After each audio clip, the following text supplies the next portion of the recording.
西班牙的加泰隆尼亚是有在地母语加泰语，不过2021年西班牙的最高法院却是裁定当地学校上无是要有25派课用西班牙语来上课。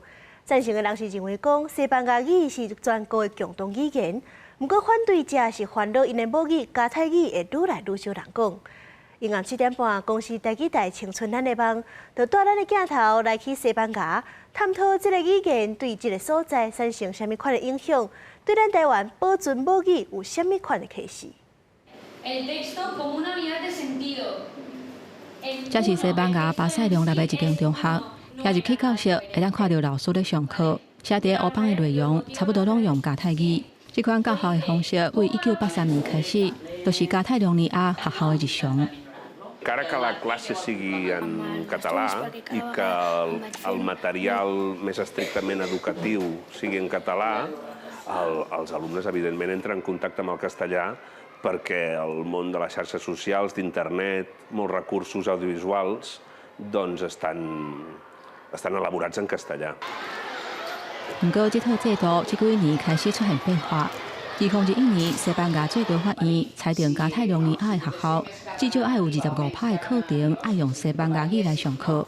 支持的人认为讲，这是伫咧保障全国使用共同的语言。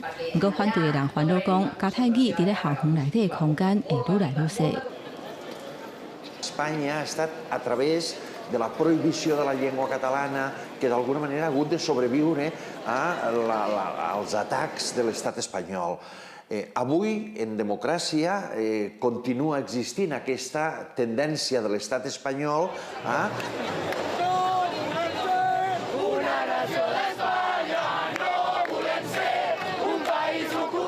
语言的讨论唔係發生喺咧教室內底。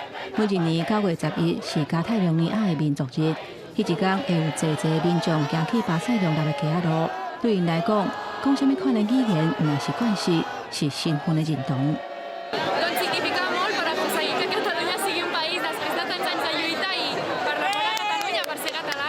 La independència de Catalunya, la colonització espanyola que estem patint des de 1714.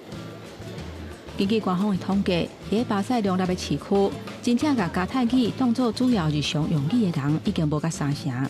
語言要安怎教，敢要保留落來，為校園到街路，加速規個社會當咧面對的問題。記者嚴忠巴塞隆納採訪報道。